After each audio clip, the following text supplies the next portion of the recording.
We're gonna get started.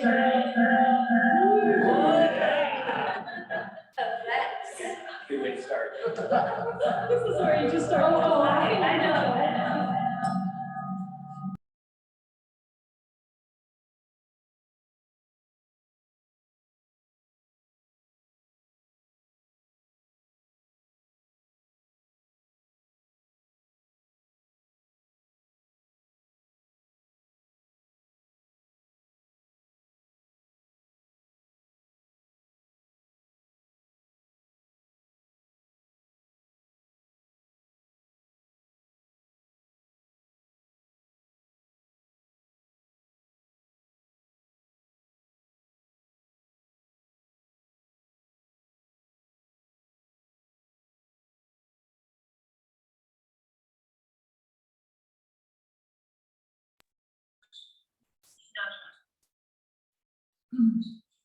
Hello.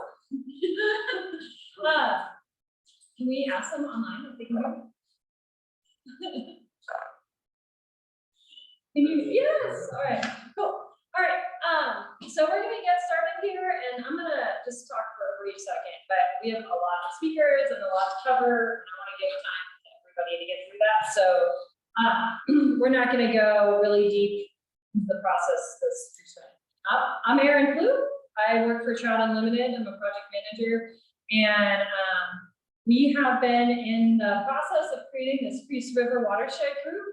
And I don't know if you followed it or not, we've had 3 meetings as a steering committee. So there's 14 stakeholder groups represented on the steering committee of folks who made a big commitment to take part in this effort to try to understand the Priest River system better and to hopefully come up with some solutions that can benefit this system and in the long haul. But so we've been in kind of private meetings, just trying to shape like our basic ground rules and our mission, like how we're going to talk with each other and engage and make decisions. And we decided that we wanted to move forward with just kind of starting to dive into the river. Not literally, but in a few months, we'll do that. But dive into the history and just the river ecosystem and all levels, management. But and so this is the first of, I believe, will be 5 informational meetings that we'll have, hopefully in pretty quick order this spring, that kind of start to look at the river. And so the group, the steering committee, decided to start with like pre-construction the Priest River Dam and look at the impacts and the uses and the relationship to the river that existed before that time period. So today we're going to have presentations from Kalispell Tribe. We're going to have presentations from Mike Reed, who's an expert on the fur trade history in the area, and also a presentation from John Gaddis. And he's going to talk about timber history in the area, log drives, and then last we're going to hear from, where did you go? Now I'm looking at you. Oh my God, why am I blanking on things like this? Yeah, Eric. That's so funny. Okay, I call you all the time, but I'm sorry. Just trying to remember names in front of everybody. From the Kalispell Tribe is going to kind of wrap that all up in together. So we're going to hear a little bit from Eric about how all these things impacted the river and its structure as geomorphology. So that's going to get brought together. And then we have time for questions. This meeting is about learning about the river and these speakers specifically, what they're talking about, or it's not set up to have conversations that deviate from this subject matter. And so if questions are coming up that are going off onto a different course, I'm gonna stop that so that we can stay onto the subject matter, make the best use of the presenters' times that we have here, because we really want to get as much as we can from this conversation. And we're gonna hold questions, at least through the first couple speakers, to make sure that we get through all the speakers adequately before we start diving into questions. And then we can bring them all up and ask all the questions, all right, including you. All right, so I'm going to transition to Mike. And you want to come up and give your presentation? Thank you. So my name is Mike Lithgow, and I'm the Information and Outreach Coordinator and Policy Analyst for the Kalispell Tribe's Natural Resources Department. And today I'm going to go back in time a little bit and talk about how the Kalispell used this landscape after the glaciers receded and people started to occupy this place that we all really care about.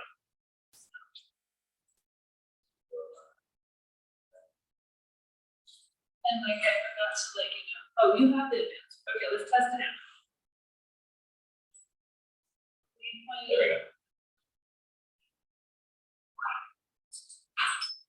All right, so and if you have any questions for me, you can email me at mlithgow@kalispelltribe.com after the meeting if you think of something later. But yeah, so my great grandfather was born at Lamb Creek at a time where people were born in places like Lamb Creek, and that was quite a long time ago, but not as long as we're going to talk about here with the Kalispell Tribe.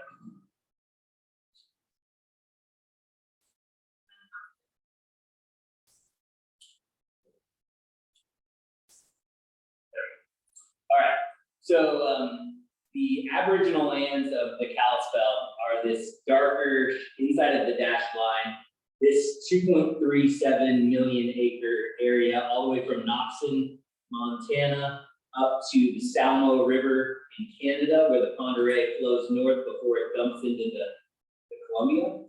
So this is basically the Pend Oreille River watershed, just in the downstream, just upstream of Lake Pend Oreille, but not all the way up to the Flathead. But the tribe was kind of bifurcated, if you will, back in the 1800s when the upper Pend Oreille people, the people from more in Montana, Flathead area, they signed the Treaty of Hellgate, and they were placed on the reservation in Montana, on the Flathead reservation there, and that's the Confederated Salish Kootenai tribe. So these lines are like, they're lines, right? But there's a lot of fuzziness there. There's lots of really important relationships between the people that are here and the people that are in Montana and the people that are in Colville. So I think it's kind of important context to have that all of that. There's lots of relationships throughout the watershed. So you had about 4,000 people that occupied this landscape. We're going to talk about kind of some of the things they did there. And then in 1914, those about 100 of the remaining lower Kalispell people were placed on the reservation in Husk. So right in that little, this little 4,700 some odd acre piece of property in the floodplain, that was where they were placed. So they went from 4,000 down to 100 in a pretty short time, in a couple hundred years there through lots of different reasons, mostly disease. They just cut the population in half. So if you can imagine losing like half of your population in one big disease outbreak, that happened 4 times, and that population was really decimated. You lose a lot of leadership, you lose a lot of your culture, you lose a lot of your knowledge, your language was lost and taken from you by the colonizing people. And then, so after that, in the last 30 years, the Kalispell have really tried to rebound and recover their language, recover their use of the landscape. And Priest River and the Priest River watershed is kind of right in the heart of that area. It's a really important place, and you'll see why when we go to the next slide, which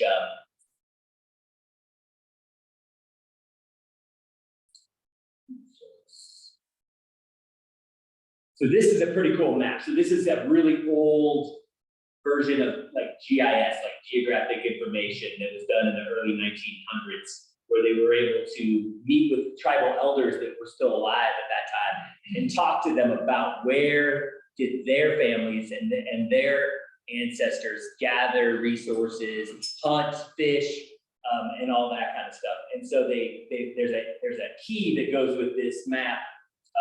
And so all of these numbers indicate a specific resource that was acquired in that location. So you can see this big cluster of points here around the Kalispell Valley, or the Kalispell Lake and the reservation. Really important place for gathering resources. But if you look up here at the Priest Lake, super important. Priest Lake was, there was village sites, deer, caribou, mountain goat, cougar and elk acquisition up in that area. There was, this is documented as a lynx hunting area down here on the Priest River. So things were a lot different back then. The species, we still have a lot of species. We're pretty lucky to have so much diversity, but we also, when we do our archaeological digs, we see a lot of bighorn sheep that the people were eating in this area. So that we can do an analysis of the blood proteins that are on the rocks of the ovens that they use to cook the meat. And we're seeing, and right now we don't have a lot of bighorn sheep. We don't have any, right? We have some up at Sullivan Lake, but we're seeing bighorn sheep being eaten down here in Burport, so they're not gonna haul a sheep all the way down here, cook it probably. So there were sheep around, but there were lynx around, there were caribou around. It's a pretty amazing landscape and had a lot of resources for the Kalispell. And so I think it's important to know that people have been using this place to survive for a really long time. And in that time, it's changed a lot. People are gonna talk about that. That's what this whole meeting is about.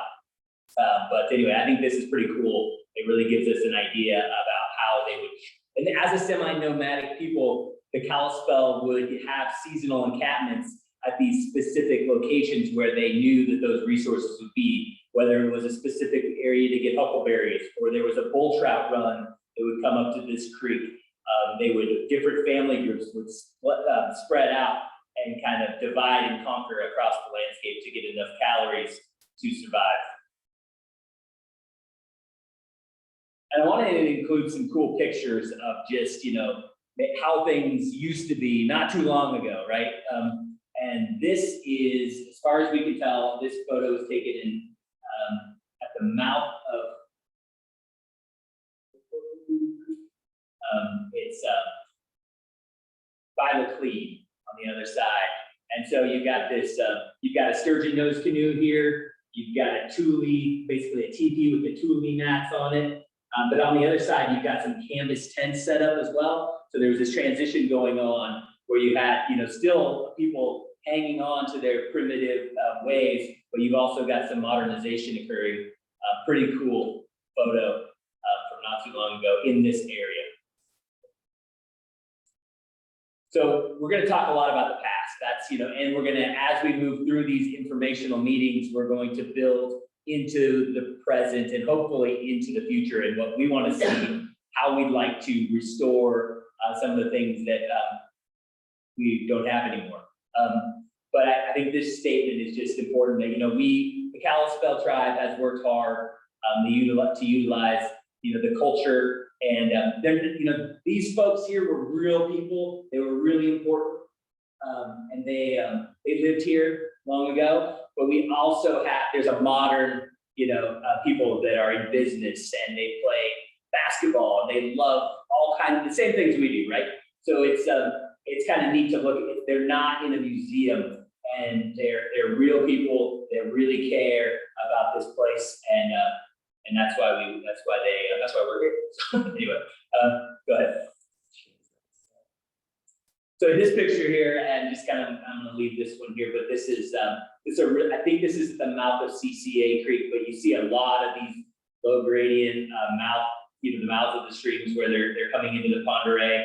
This could be, many different streams along the Pend Oreille where Kalispell folks would fish in their sturgeon nose canoes.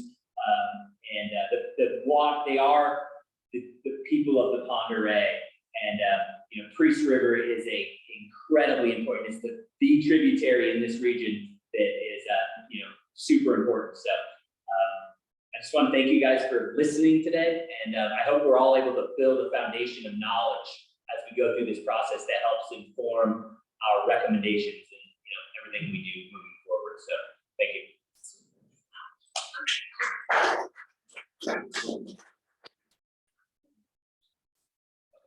Yeah, any questions?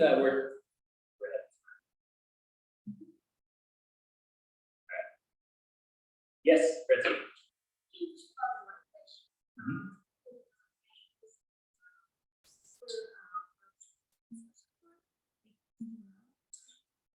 Yeah, I looked at so I went through the key today, just kind of looked through, and like Reeder Creek was the place of many suckers. So there was that one, and there was a whitefish trap, I believe it was, some sort of a trap system where they would catch whitefish on the Priest River. So one of those dots does reflect a whitefish acquisition location. Chambers talk about a whitefish hole in Priest Reconnaissance. Like one or something. Yeah, super important resource. Yes. High in really good fats. You can smoke them, dry them. Great, great for winter. So.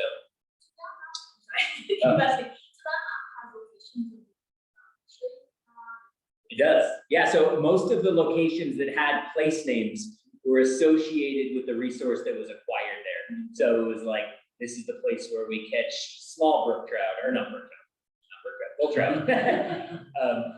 Hopefully there wasn't brook trout, but yeah, so that's right. So it's that those were specifically the locations where they would either hunt, fish, or gather some sort of resource that they needed. Yeah. I think you had a question, yeah?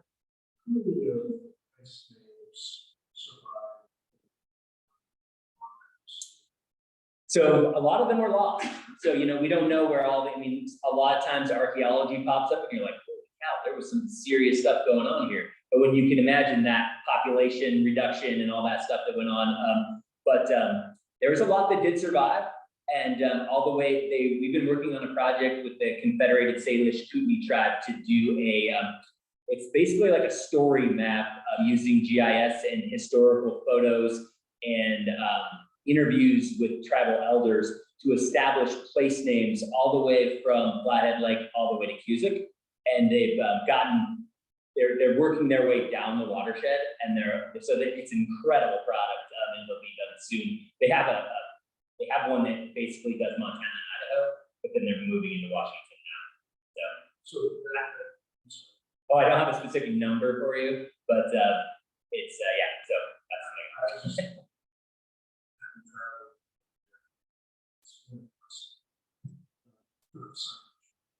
Yeah.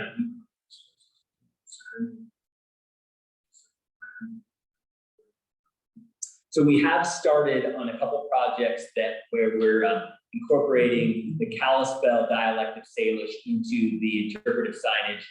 There's the first project out the gate was Pioneer Park outside of Newport, and there's a little interpretive trail. There used to be a village site there. Talks about that.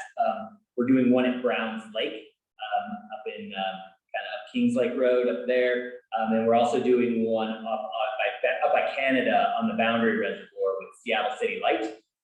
There's no plans right now to do Montana's done a great job with DOT and a bunch of their other state agencies to get some of those land, and they're not changing the names necessarily. They're just putting out there the name that was there before so that people can understand the historical naming and the historical use. So, yeah, Eric.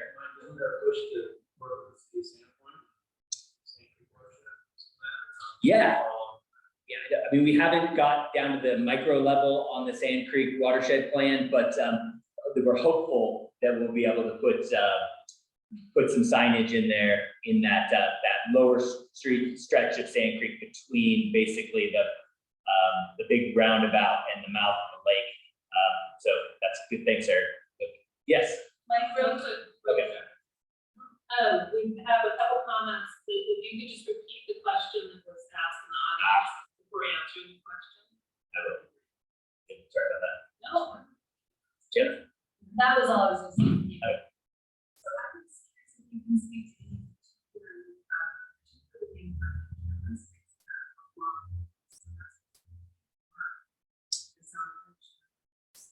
Yeah, there was the question is.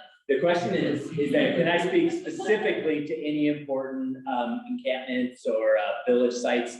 At the mouth of the river, there's big dock cluster, which obviously those places were pretty important most of the time, where you had those the confluence of different streams. Usually that was a fishing opportunity. There was, you know, village sites there.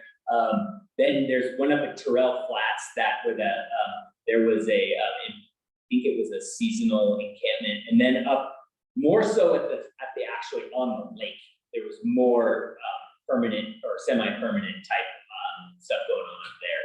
So the river itself had more fishery stuff going on, but not a lot of encampments. I'm guessing that when we learned from Eric, there was not a lot of really great opportunities to live along the river that was moving and full of beaver ponds and all kinds of stuff that were, it was probably, you know, seasonally decent, but they, you know, get up away from the river, probably more ideal. We have one question in chat, and that is how old that resource map is presented. Yeah, so I think it's from the early 1900s. I want to say like between 1910 and 1920, somewhere in there. I don't have a specific date on that. Yeah. Alan Smith, I believe, was the one that helped. He was an ethnographer who did a bunch of really important work with the Kalispels in the early 1900s. Yes. Yeah, it's in a publication. It's called Cultural Geography of the Kalispel, right? And if you want to email me, I can show you that. So Mike was just saying that the resource map that was presented is in the cultural, that's okay, I don't even know. The cultural, say the name again. It's a cultural geography of the Kalispel tribe. All right. Well, thank you for your time. Appreciate it. And Mike Reed. Yeah, I don't know if I'll have anything to say now.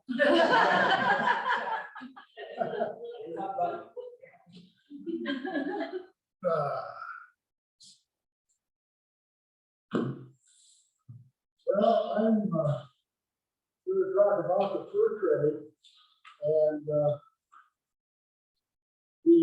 Kalispel, as well as the Nez Perce and any of the tribes in the area were very happy to see the fur traders come, because they had all kinds of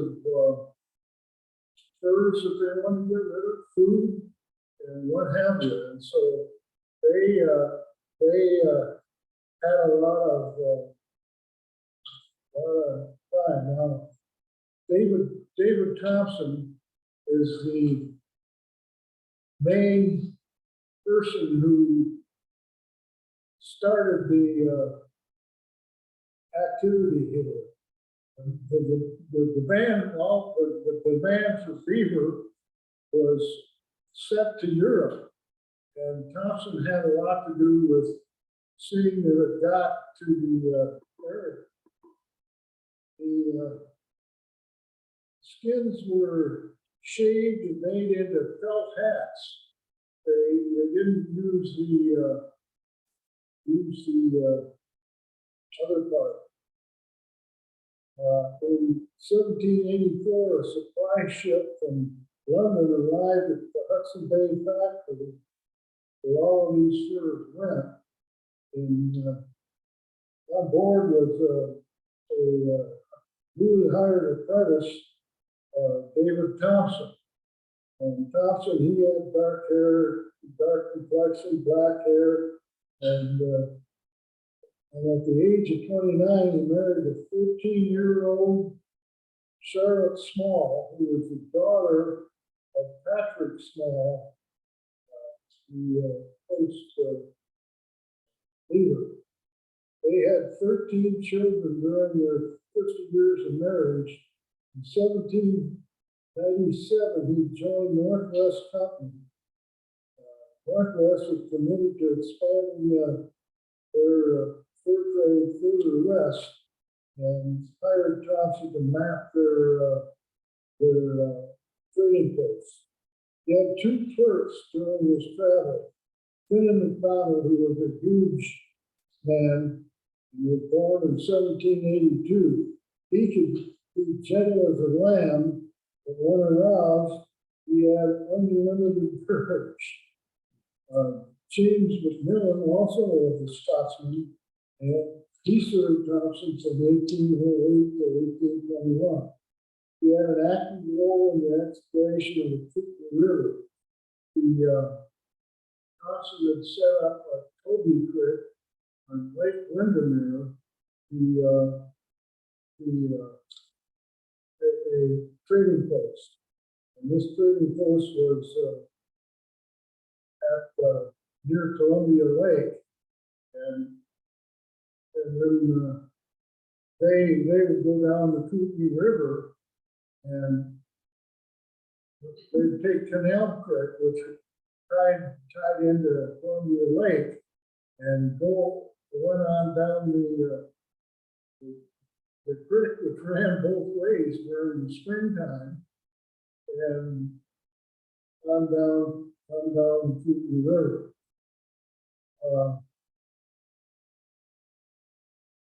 McDonald and McMillan, they spent the winter at Libby, Montana. He helped deliver the furs to White House, Red Earth House in Saskatchewan. Same here in Nicholas Montour, followed Hudson Bay Company trader in Watershed Lake, learned about their operation. In September, Get a little closer. how's that? I'm not sure. In September, got it?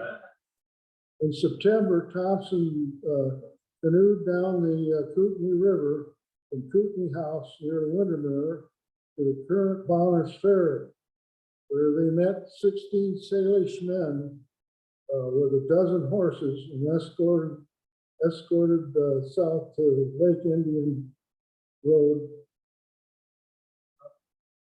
Escorted south on Lake Indian Road to the east side of Monterey Lake. Canoes were waiting to take them to a large encampment of Kootenai, Salish, and Coeur d'Alene Indians near the mouth of Pack River. News of the presence spread among the other tribes, and they came to trade. The traders selected a site on Hope Peninsula to begin construction of a two-story cabin that Thompson called Cully Spell. Thompson also established Salish House near Thompson Falls. If you drive Highway 200 along the Salish Road to the Buffalo, you will see the sign Salish House. It's in the wrong place. Carl Haywood, a fellow forester, proved that the Thompson River was the brook that was mentioned in the early journals of the fur traders.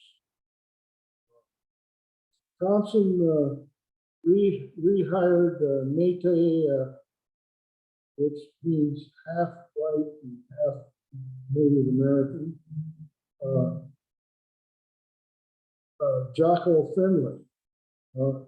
Jocko Finley was hired by Thompson to build a trail from the house to anyway.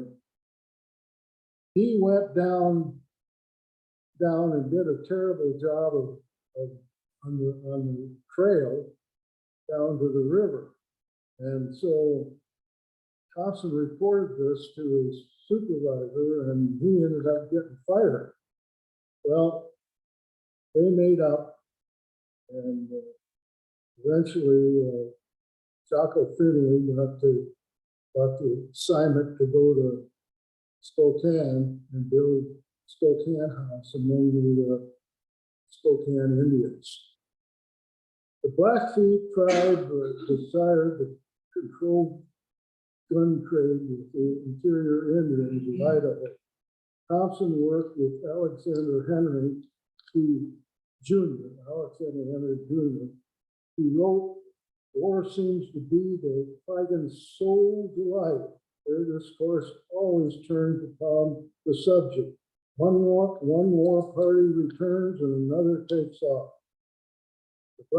The Blackfeet included the Blackfoot Indians, Blood, and the largest tribe of all, the Feigens. Alexander Ross, who was the fur trade leader, wrote about the bloodiest battle in the entire fur trade history. And it occurred either in the spring or the fall, not far from Lemhi Pass in Idaho. And Finan McDonald was the leader of the particular party. And Finan McDonald told Alexander Ross what went on. And Michael Bourdon, who was a leading furman at the time, was killed by the Feigens in the very first attack. Okay, how am I doing for time? Okay, the war in 1812 ended in 1813 and set up joint occupancy for a number of years. Northwest Company was quick to purchase America's Pacific Fur Company, which had built Fort Spokane. Fort Spokane was a more modern walled property. And so they moved their operation into there. Thompson returned to Salish House in 1811 and 1812, trade with the locals and make a detailed exploration of the upper Clark Fork River. He came back with a load of venison for the winter and explained in the minutes that the river was unnavigable. Okay, in March 1812, Thompson loaded Spokane House, or Salish House furs, 2,500 pounds of dried meat, and paddled off to Spokane House. At Seniacatine, the helpful Kalispels gave them they were taking care of their horses and turned them over, and they loaded the goods on horseback. At Spokane House, Thompson met up with George McTavish, and the two set out for Kettle Falls. They cut down enough old wolf cedar to make 6 plank canoes. A month later, they set off upstream with 129 packs of beaver, and which is about 6,500 skins. And they went to Wood River, which the Columbia makes a big bend, and Wood River takes off to the north of that bend. And they had decided that they were going to take the difficult route to Athabasca Pass. Now, if any of you have been in the area, that Athabasca Pass is huge mountain of snow and what have you, and they made it. Thompson led the group with a pack of beaver skins on his back. Thompson had worked in the fur trade for 28 years and traveled over 50,000 miles.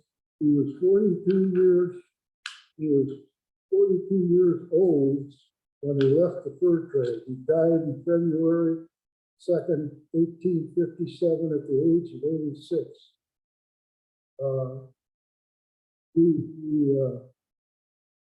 The furmen, they preferred southern Idaho to trapping more so than up north here, because there was more fur and there was more feed, there were more animals to harvest.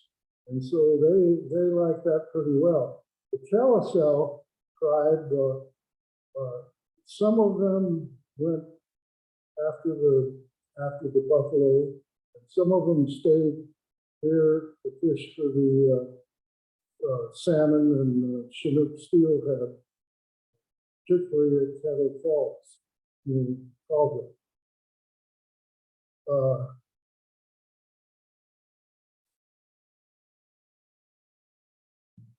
There's much more to the fur trade history, and as is listed, it lasted until 1870.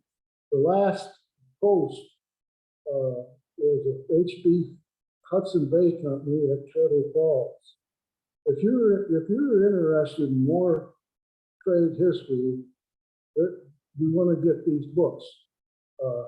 I'm merchandising a little bit now, but they do every word or every sentence that's in here is got a footnote, and that footnote is shown in the book right here. For instance, the Inland Sailor's Journey. If you look at page 718, there's 718 footnotes in here, and so you can shorten your work by looking in the book. And the Upper Columbia Firman has a different type of an index. It's based on chapters, and page 254 to 265 gives you the information. There's also pictures in here. Some of them we've seen here today already. And I guess I'm going to leave it at that. If there's questions, we'll get after it, I guess, here in a little bit. Yeah, I mean, we can take it to you right now, I think, because there are questions. What are the titles of the books then? The Inland Sailor's Journey is the first one. The second one is the Upper Columbia Firman. And they're available at Keoki Publishing or at any of the bookstores in Sandpoint. And I don't know if they have a bookstore here, probably here in Houston.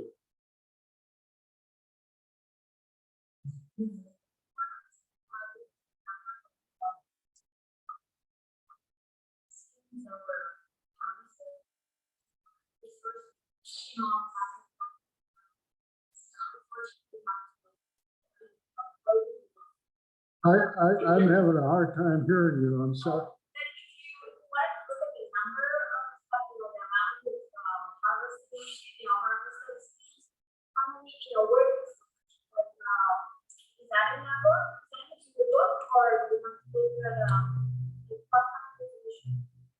Well, that'll help you navigate so that you can get the information you're looking for. Now, when I trapped this area in 40 years ago, I trapped from the mouth of the Priest River all the way to the thoroughfare. And I had terrible luck. I did not get very many furs, and almost all of them down south here had names, the coyotes. And in fact, one coyote was completely barren of fur, except a little bit around his crotch and the tip of his tail. And I'm sure he was happy when I put him out of his misery. But I didn't start catching any fur until I got up towards Priest Lake, as he showed. And got a couple of marten, one good bobcat, one good coyote. But that was about all that I got out of that river. It was nothing like the Purcell Trench, which ran from Canada up into Canada all the way down to Coeur d'Alene. That was really good for area. And none of it is as good as where I was raised as a kid. I started trapping when I was 10 years old.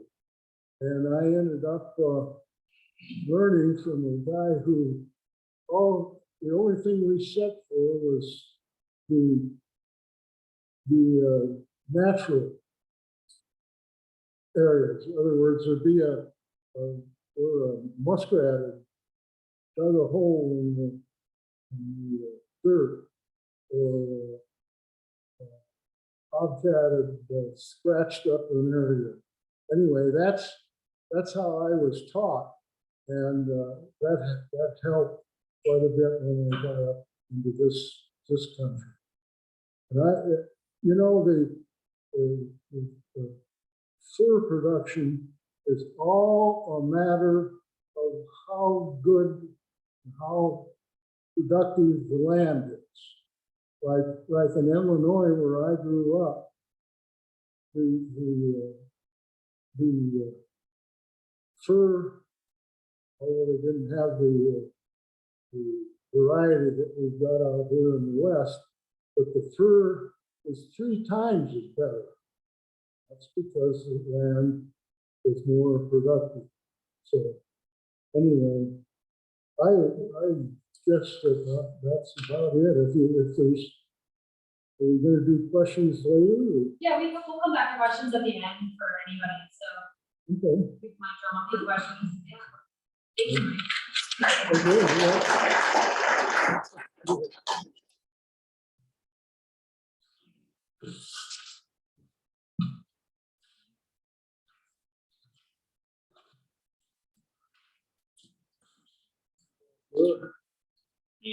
Yeah, so now we have John Gaddis. He's gonna talk a little bit about timber history.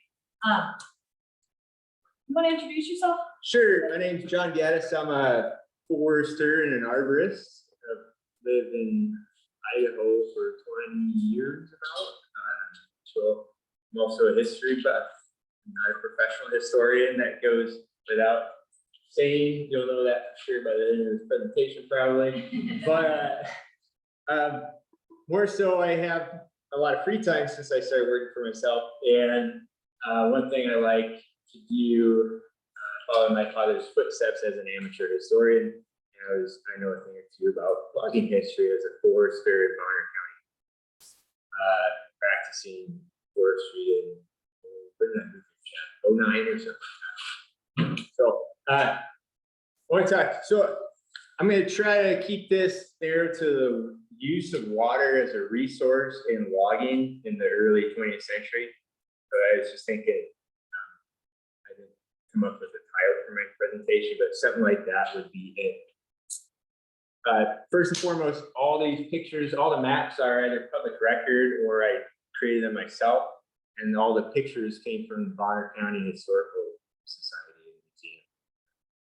So the non-professional part of this is I don't have a caption that gives the record where it came from. Just assume that from here on out. So Priest River as a town saw the early settlers. Yes. Slides. It's not. No, I'll do it. It's just words. All right, so here's the plat, GLO survey, the township. This is just the township that has the town in it. In 1893, that's when the field work was done. Here you see, here's the lower west branch coming in. Early settlers actually late 1880s started on the east side of the river, but town quickly developed and moved. Not in small part because that's the downstream side. So you'll find out more.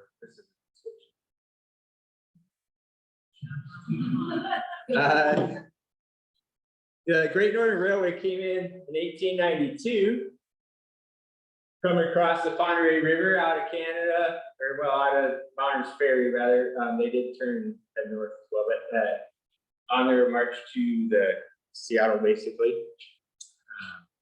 That was 1892, and then in 1897 we had the Priest River Forest Preserve, or Reserve rather it was called, which was given over to the Forest Service when it was created in 1905. And that Priest River Forest Reserve is sort of what became the Connexu Forest later.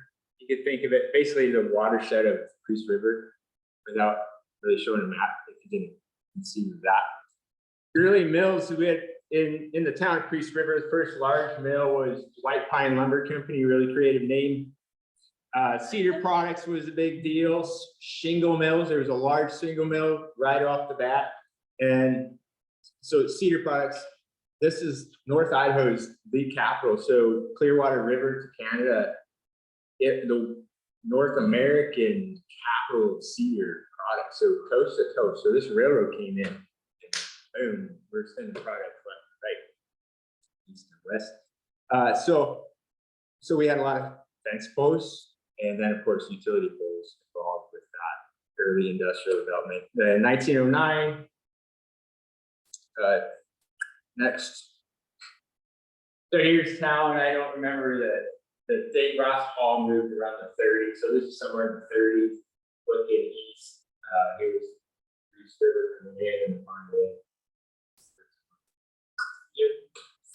Right now, this is from an airplane, obviously oblique. So 1909, Idaho Washington Northern Railroad was extended. That was Blackwell. You probably heard of his name. He created a Panhandle Lumber Company. He had a big mill in Spirit Lake, and then he had another one up in Ione, and he had to get mills. Spirit Lake is not connected to the water, obviously. So that railroad, he already had it to Newport. He extended that all the way up into Medellin Falls by 1909. And by 1920. By 1920, we had Beardmore Lumber, as you all know that name, I'm sure, if you live around Priest River. Connexu Cedar Company, which became Schaefer and Hitchcock, if you're familiar with some of the early, those are two of the bigger names of early industry, lumber industry. So this is the 1920s, roaring 20s. World War I is over. We've got Humbird. This is the Old Town Mill. It was originally Fidelity Lumber. But that Humbird picked that up in 1917. Dalkana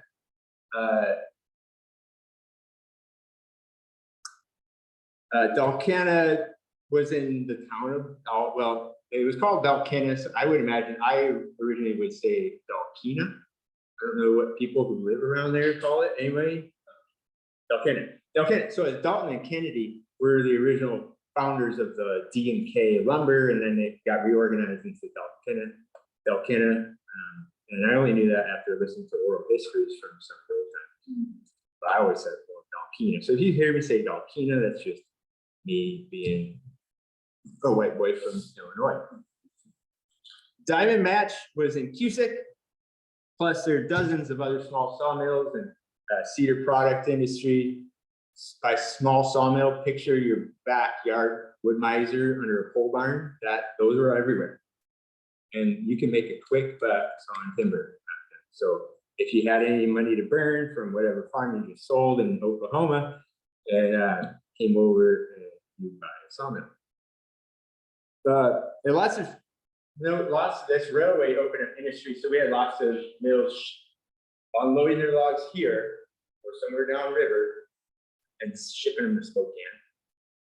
We had a lot going. I don't know that they went necessarily all the way to Coeur d'Alene because it had its own supply of timber, but there were certainly logs moving to Spokane, especially cedar poles. So now we got pre-World War II. Point is, this map, let's go back forward. Forward. Oh, yeah. So here's, I want to make a point. This is wildland fires. I smushed together 8 different geodatabases of wildland fire because they all had differences. Most of those were from public agencies. 1889 to 1940, and my point of this map is this notion that it was just old growth timber everywhere. La-di-da. There were lots of fires and lots of burnt over baby trees and little trees. The bluer, I highlighted 1910. 1910 sort of left the Priest River drainage alone in the scheme of things. So note that this 1910 with the red element. There was a big one down here. Before it got a little hot, stuff like that. But anyway, a lot of people have this misconception. They always ask me about like work. In this drainage, by the way, bears mentioning 1925 and 1926 were two huge fire years. That's what most of the other stuff is. And the redder you get, the more recent it is. 1931. Next. Winter, back then, winter was the primary logging season, just out of necessity. It's not that they wanted to only log in winter, they would have logged all year round, but it was hard to get logs to the mill. They didn't have roads, and trucks were pretty rinky-dink back then. So that's where a lot of water came in. So this word. Yeah, okay. So we've got lots of sleighs were used and horses. So we've got camps, they're full of lots of people, lots of horses, sleighs and chutes. So we've got horses, these are chutes, so basically it's a skidway with the room to walk next to it and a team of horses to pull as they trail them as best they can, hook up to the back log and pull it and push the others to the landing. And it's basically, they're just two hewn logs making a V trough, and they just throw old-fashioned elbow grease along with some actual grease and gravity whenever possible. But you do that in the winter, and finally, there weren't a ton of people, and so these were a lot of migrant workers were loggers, and they had to go harvest and do other agricultural pursuits. Timber is an agricultural industry, and so these were migrant working groups, and they move around, and the Italians settled in Priest River, whatever, and so they made their homes as they could. Nobody really wants to live that way, usually, but that's another reason why winter was the primary logging season.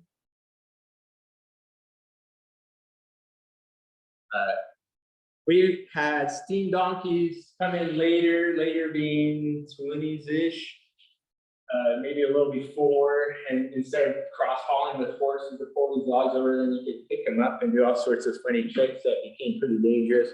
And then dozers, early dozers, pretty funny looking, but got the job done. There's your trucks, no headache or no nothing. So they're hard rubber tires, and then you can, what are you gonna do? Well, I think it's a fancy. So they didn't really get the job done. So here's an example, though. It wasn't always with them. If you could trucking was more heavily used in the Hoodoo Valley. But all this stuff is flat country. They weren't going up in the nosebleeds. That was, forget it. I got flatter down north of here or somewhere else. But that took a lot of effort. So pre all this extra horsepower, internal combustion horsepower type stuff. It was the flat country, and they just kept chasing that easy timber. This illustrates the point. Why would they go to such effort? Here is white pine, and these are 16-foot logs. Barely, most adult men are 2 feet at the hip. So there you go. You're 5, 6 foot, potentially a 4+ foot diameter log there. And this is your board foot measure.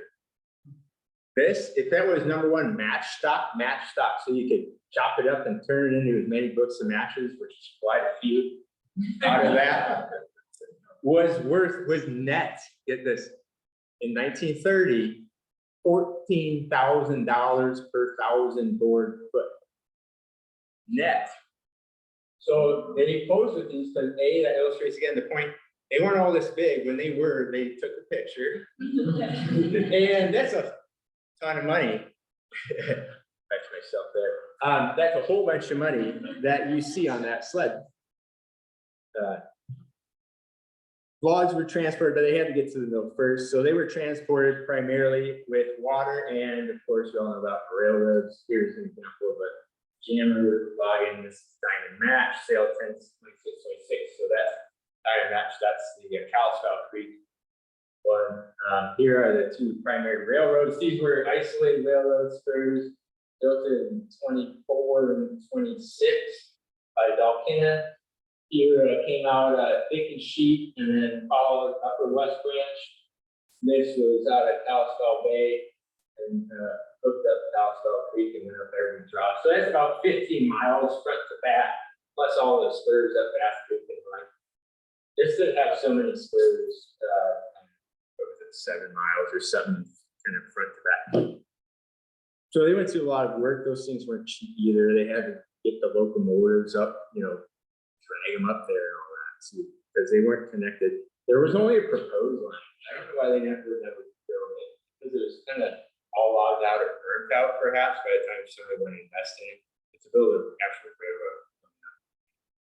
They would have done that. They weren't dummies. They knew how to do a cost benefit analysis. So here's the railroad you got, and then the other one up here. Here we are now. Water. Water was used for transportation and storage. Here's kind of both here.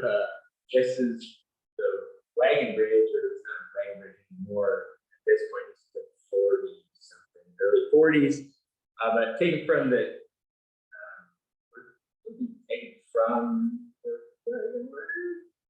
I don't remember, one of the bridges. Anyway, that's south, that's my point. And right near the confluence with the Pondweed River. Yeah. The Terrell brothers, so we had log drives, right? So the Terrell brothers, you hear Terrell Falls. They're early settlers and started to monkey around with logging. And I say monkey around. There were, seemed like Beardmore and Blackwell, they were tycoons, and they had their fingers in a lot of pots. They were making money everywhere they could and rolling their fortunes over and multiplying left and right. So the Terrell brothers decided to give log driving a try in around about 1901, and then pretty soon, come 1912, the largest drive ever was 17 million board feet. If you're not a forester, that's about every tree on a fully stocked stand. How many acres? 100 acres of clear cut. It's not a ton. It's really not a ton. If you're talking about all the trees that came out of thousands of acres of country. But it quickly so that's 1912. By 1915, we had 50 million feet running down the river at a time. And by the 30s, we had 100 million feet. Diamond Match was pushing 100 million feet and 50,000 poles. So these are short logs too, right? Most of these, anything that's long is cedar for the most part, and short logs 16 footers.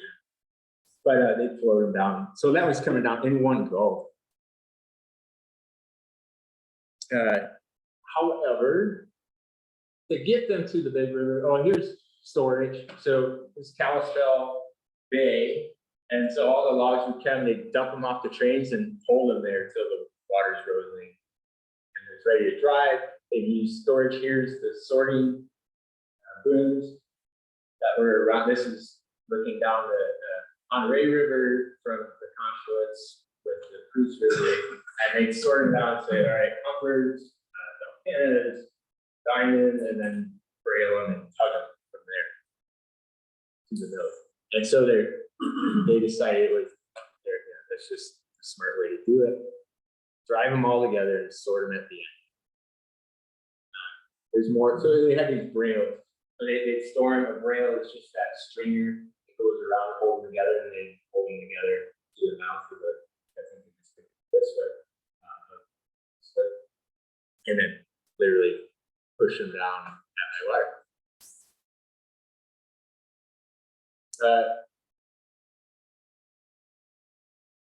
For the picture of the flowage, But you had backwaters too. They would store them in places that they could, where they had these impoundments back up in the higher country off the main river for storage, waiting for high water. And those were, that was the problem. So it was flat country. So generally, you didn't have the flow to carry these waters, even at peak runoff, to the main river or to the lake. And so you create splash dams. And those are just large impoundments of varying sizes, of course, depending on your investment.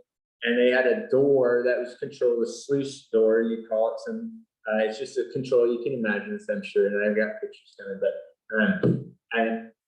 and that was how you had to back up the water, and then at peak run, then you run it off.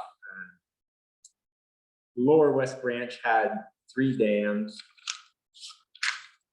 Well, let me back up. I kind of jumped over, I don't know how many I'm trying to talk about flumes. Flumes were a thing, but they were sort of, they're romantic and cool because, you know, it's sort of neat, just the engineering feat, but it's also, they kind of came and went and they're a little flimsy and not that heavily used in Priest River. So let's talk about flumes real quick. Here's Indian Creek, about 6.5 miles long. That was the biggest, that was the big one. Big Creek was the biggest system of them. That was Sing, about 6 miles long and all sorts of intricate flume there. And then Lower West Branch, they silted it so much in the 20s that they couldn't get the logs, even with the sluice dams and the letting out of excess this backed up water. So they said, all right, how about a flume? Maybe we can get it. And that turned into a disaster. Because they built it in winter, and so the things heaved and weren't set right on the pillars. And then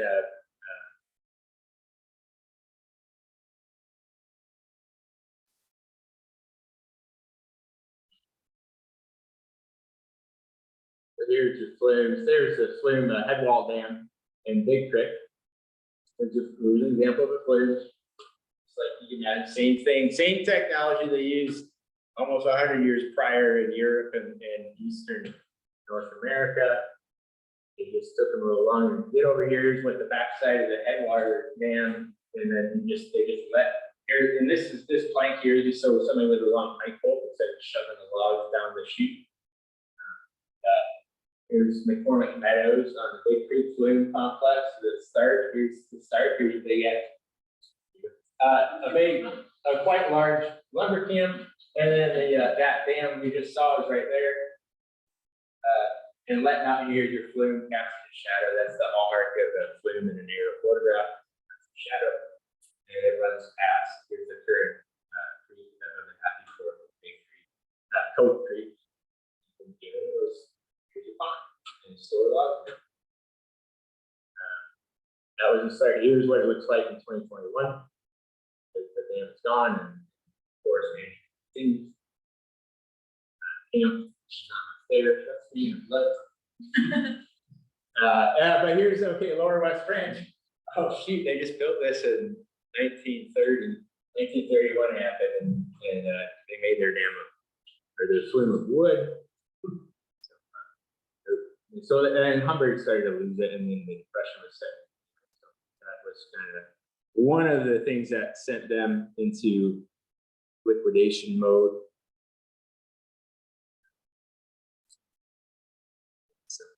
So here we are back to log driving. Dump it in at the outlet, started in 1901, transition got bigger and bigger volumes heading down the river. Here's some 43 you can see here. And so here are pike poles, long poles, but most of these guys are carrying PDs, that heavy hooked pointed metal end with a loose hanging spike hook. 5-foot pole on it, lever. Yeah, we'll get there. Not 43. So what they do, so they bank these logs, and on a big creek, they make these piles on the edge. On a little creek, they just pile them right straight across and wait for the high water. and then literally by hand, just start pushing them in until and work your way back and flush that out. Come high water, they slowly just pull, they have a key log and pull that out, or they have some contractions and let these loose, and it may fall in hopefully as can, and the water carries it on.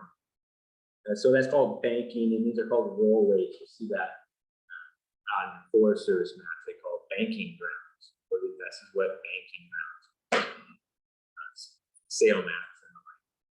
Here are some rather large ones on the lower West Branch. This is upriver from Four Corners.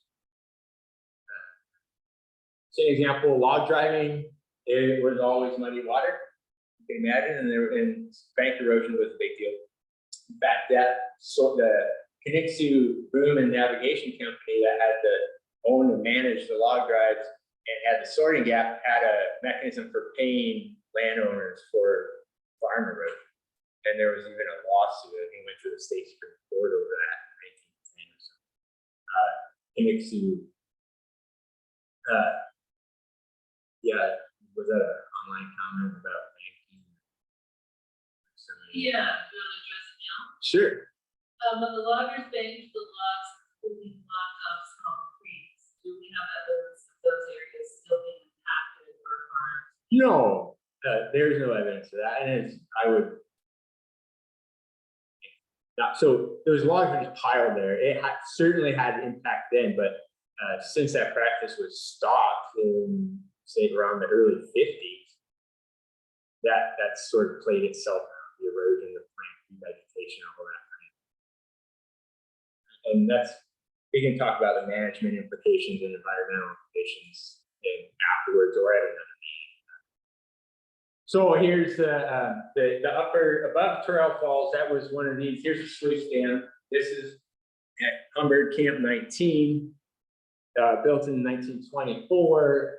And so they create a backwater and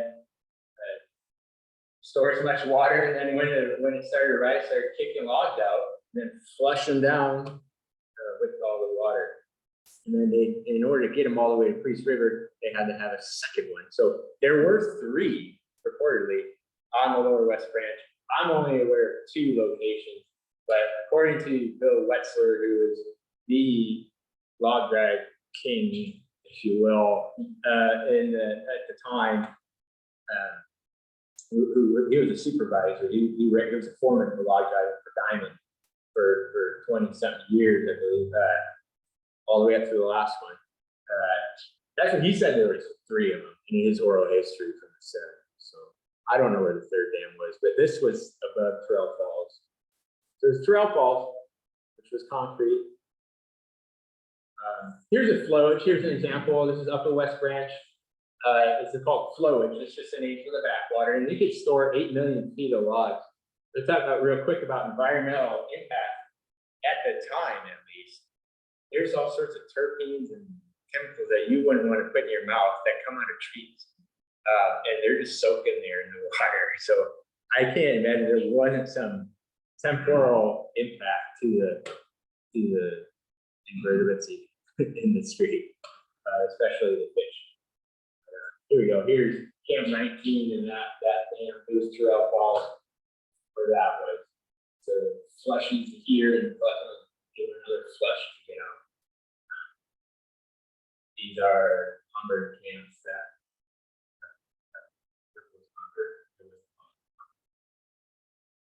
that was part of just something else I was searching. So, but that's another. So where was the 3rd one? I don't know. Probably just looking at it, unless something. But if it was down here, I think we'd have a picture of it. So I think the 3rd one was probably more rinky-dink and up to it. But that's just there's Terrell Falls. And here's the airport on the lower West Branch since 1932. We were about the Terrell Falls, Flume. They stopped the fire from getting to there. So this was still attached. There's the Falls Ranger District, Ranger Station rather, and Snow Creek comes in and Lower West Branch. But you can see that backwater, that flowage, where it founded. you wanted, you could get, this is GIS, I didn't calculate acreage, but you get 2 acres. You could discern that. You can just see that just from the vegetation change, hence the white. Basically, it means that's in mud. Here's rollways at Trail Falls, and there's dams off in this direction. Shooting right out. More Cam 19. Here's the Cam 19 dam. See, here's the in there. Here's the lumber camp. Used from 24 to 29. Roughly, that camp was in distance. Lots of wood came down into there. All right, and then Delkina had this mighty sluice dam that these photos were taken in 23. He flew that for investments. I mean, I don't have a price tag on that, but it was a pretty penny. And there's those gentlemen give you a sense of scale. And that's on the Upper West Branch, about 3/4 river miles upstream from the current Highway 57 dam. And there was a large camp associated with that too. So what else did they build dams for? They're just shooting. Here's a chute that's on a steep hillside. This is actually Big Creek, back to state land there. And they built a dam for an impoundment to land their logs in for that too. So there are a lot of smaller dams that were more ephemeral in use. But there's an example caught in action too. That was in 25. That Big Creek sale was 20 years long. So they gave them 15,000 acres. I forget exactly how many, 14,000 I think acres. Said log it. You got 20 years. And so there's a lot of pictures over time. Last log drive was in 49. And by then they were coming up with fancier trucks and more safer, automated, fewer people involved, loading mechanisms too, but they still, here's the point of this photo. These are cedar poles, so higher value typically, and they would get broken in the jam. So this wasn't necessarily the only time they would truck poles out of the drainage, but instead of floating them, but they get broken on the drive. And here's a from late 40s, I believe, early 50s. They just pull it, so they get them into the lake here, but they weren't driving them anymore. They truck them out.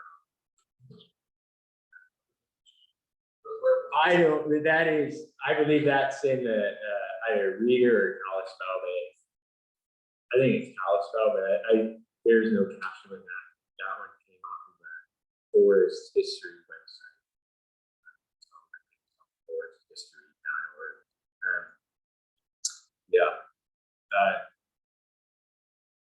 Yeah, trucks came over. They finally built a road on the east side of the lake.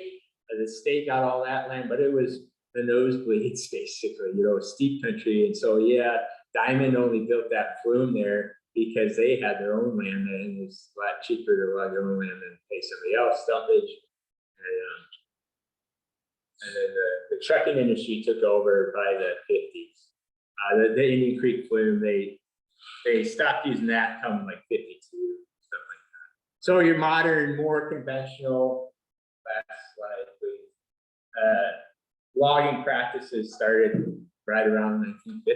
So there you go. They still had big trees even back then. So all these World War II surplus trucks started showing up, and with people who knew how to use them and were looking for a job. So we got.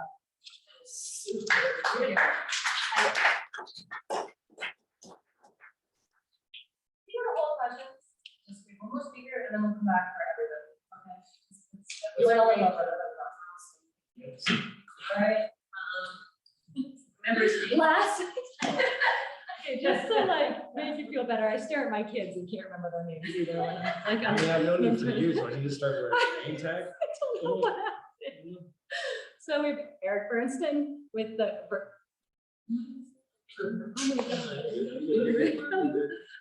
And he is with the Kalispell tribe. He's gonna kind of wrap all this together to talk a little bit about impacts that these uses have had on, and possible changes to our. Cool. I don't know how I top those guys, honestly. Back and clean up is really hard. There's 3 really good talks.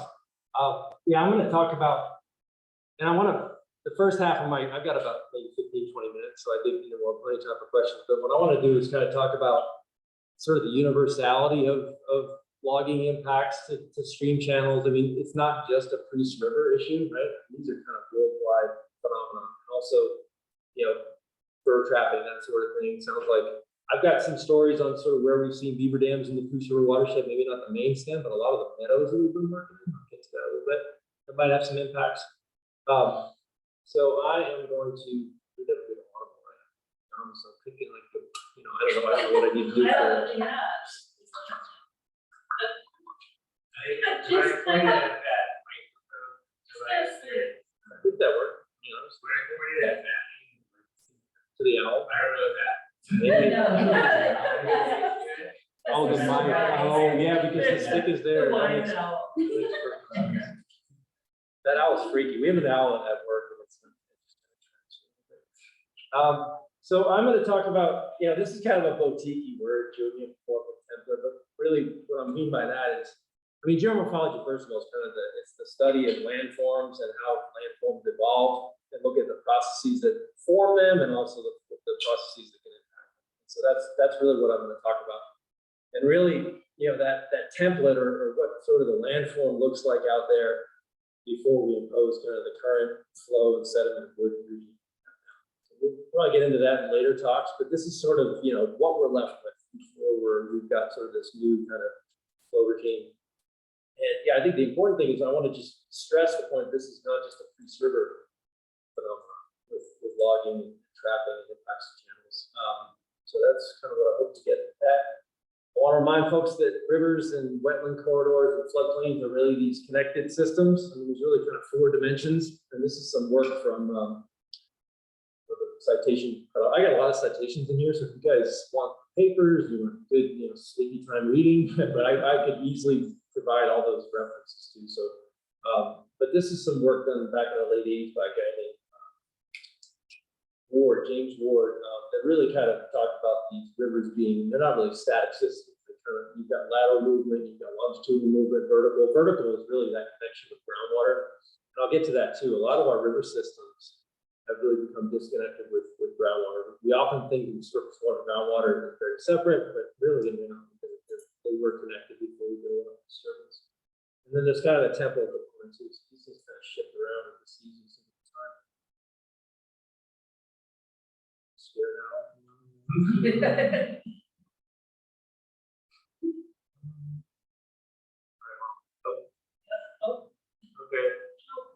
Hey, we're out. I'm done. I'm out. So here's what rivers really, we think, look like back in the day, pre-disturbances. You have this, a lot of connection to the floodplain, a lot of lateral movement, and really this intimate connection with groundwater. This is some sort of visioning work done in Antioch by Paul Howard and the Forest Service and his colleagues. But there's a lot of support for rivers looking like this really worldwide. This is not just a Pacific Northwest phenomenon. We see examples of like the Okavango Delta in Botswana, which drains a huge desert area. There's just this prevalence of it, this evidence that rivers probably look like this rather than kind of single thread channels. You still have single thread channels, but they're supplemented by a lot of side channels. You got a ton of wood kind of mixing things around. And really these areas are kind of at what we call aggradation zones. So they're basically building of sediment over time. We're trying to change those systems to more of the sediment transport systems. I'll get to it in a minute, but just, sort of keep this in mind. I think a lot of the priests may have looked like this back in the past. And now this is just a slide. It looks kind of complicated, but just looking at these dimensions, this is some stuff by Ellen Wall, Colorado State, talks about the different dimensions here. You've got the vertical dimension, which is really that connection to groundwater. These jagged lines represent impacts to those different dimensions. So if you channelize a stream or if you remove beaver dams, remove large wood, you tend to disconnect that surface water groundwater system. Similar with lateral, if you channelize the streams and things like that, you don't have that full longitudinal. If you stick a flow regulation or something, you can impact the movement of animals, sediment, wood throughout the system.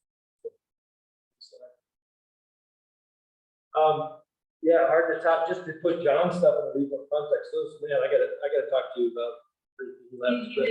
Yeah, but that's, I mean, so I just want to put kind of his stuff into this, continental US context. This is, some work done by, I think this is from Ellen Wall again, looking at legacy of wood in the continental US and starting with, you look at 1620, so that's when we started, European settlement, Jamestown.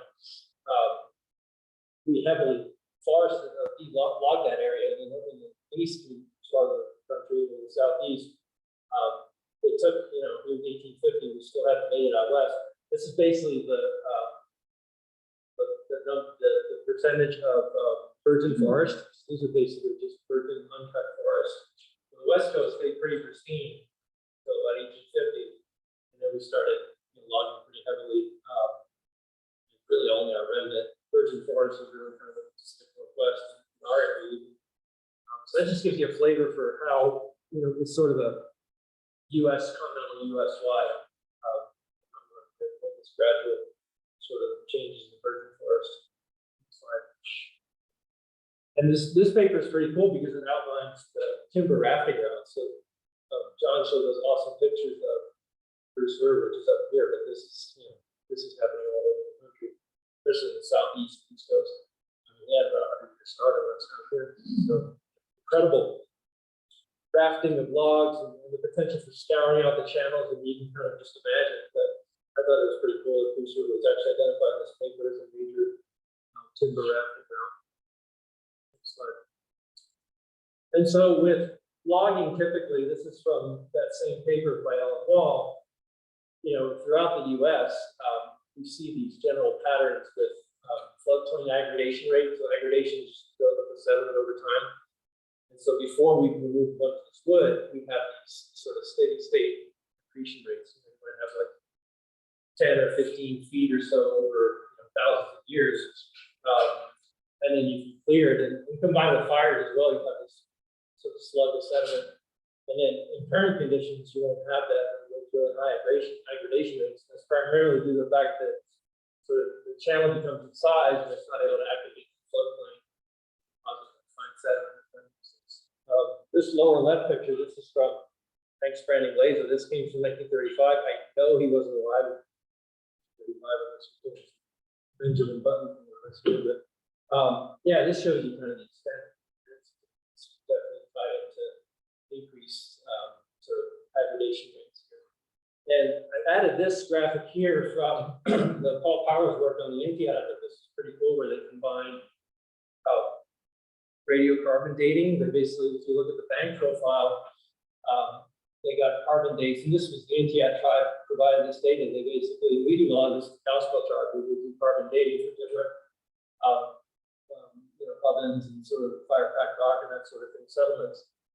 They tied the carbon dating to basically the different elevations on this bank profile. So the oldest sediments are almost 2,000 years before present. They get younger and younger as you go up the profile.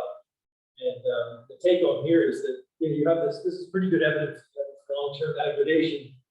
And if you were to take the elevation of the channel, it's just a lot lower than that whole thing. So you can kind of piece together the sequence where you have this long aggregation sequence here, disturbance, maybe log drives through here, which downcut the channel. So now we're lower than those. So that's, we've seen this similar pattern on the Box Canyon.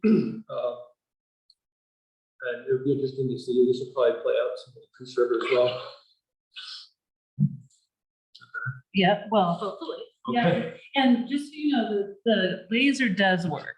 Oh, okay. So if you want to stand where you are and, oh no, it's a smart TV. It doesn't work. Sorry about that. It's so smart. It's so smart. It's so smart. It doesn't want a laser on it. There's a question, I think it's basically repeating something you said before, maybe this.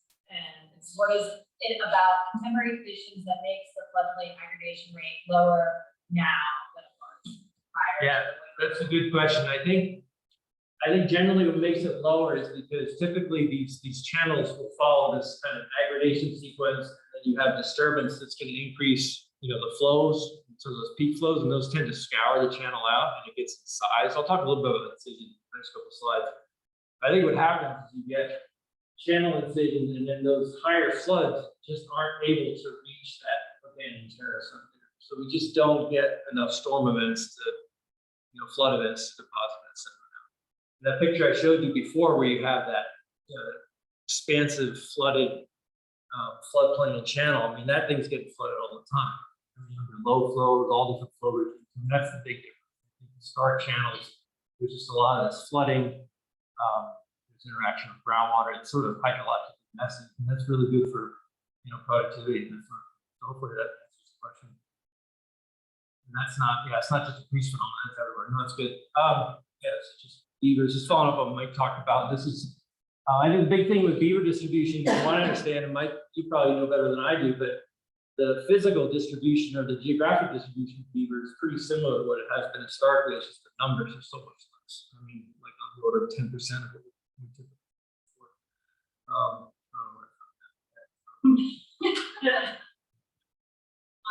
Yep.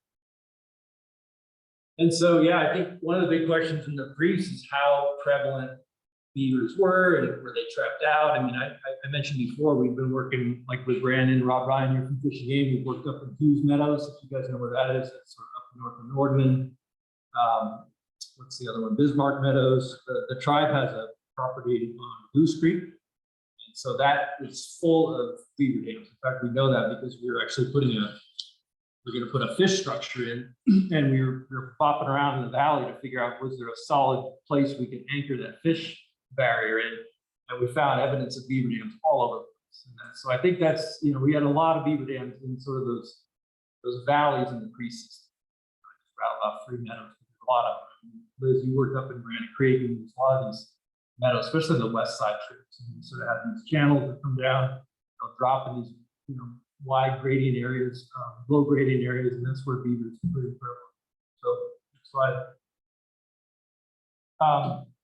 Just and what Ellen Wall again. I read a lot of papers by Ellen. Sorry, so she's all over the place, but she's written a lot of really good kind of summary papers. But the idea here, if you think about a watershed in terms of beads and string, I mean, a complex watershed, a functioning watershed, is a bunch of these kind of temporary storage areas that could be beaver dams, it could be other kind of flood storage, it could be a bunch of wood, big log jams, that sort of thing, retaining water. And a more impacted watershed is, you don't get these sort of storage areas. So, next slide.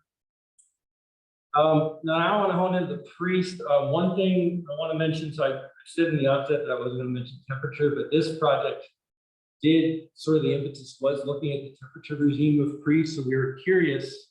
This is Francine's here. She's the lead author of this paper. We helped out a little bit on this. The idea with this work was to kind of look at how Priest River compares to other what are called medium width rivers or medium sized rivers in the Northwest. So about 30 to 60 meters wide, if you will. So for context, things like Spokane River, John Day, Middle Fork of the Flathead out in Montana, that size river, kind of in between, the Columbia and more of these wadable streams, so kind of medium-sized rivers. And so the idea here, just kind of walk you through this. This plot here has the quartiles of the different temperature. The temperature data comes from modeled August mean temperatures. This is from the Northwest data. This is Dan Isaac's work done in the Boise experimental or the research station for the Forest Service. Excuse me. And so we looked at all that August mean temperature data and we put it into quartiles. So that's what this plot is.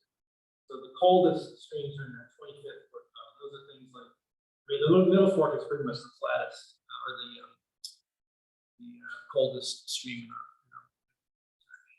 If you guys are spending time up there, it comes out of the Great Bear Wilderness there. It's a wilderness river. It's basically, it's pretty pristine. So it's year round, like you can see water pretty cold. John Day is the hottest. That comes from the Columbian Oregon, but turned into a great smallmouth bass fishery. But it's pretty warm. And so that's just to kind of, that's how it is. The Priest ends up being pretty warm with August mean. So that's the only variable. We're not looking at changes over time. It's just looking at those August mean model numbers. Next slide.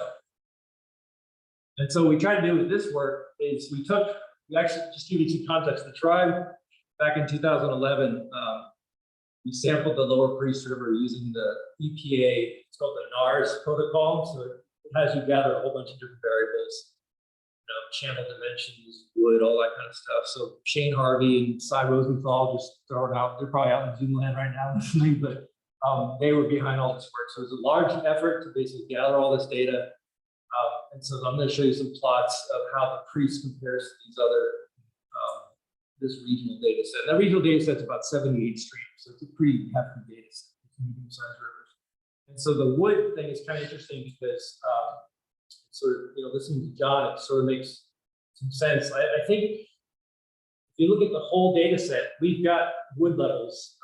Well, the priest looks like it comes up pretty well as far as large woody debris, but we put this, this line here is from a paper by Fox and Golden. These guys looked at wood amounts in Washington state from fairly virgin forest stands. And so they came up with reference conditions in the eastern part of the state of about 20 pieces of large wood per 100 meters. So that's the 20. And I think what really jumped out at us as we were looking at the data was how efficient the wood was. No matter whether it was cold or it was warm, it was pretty efficient.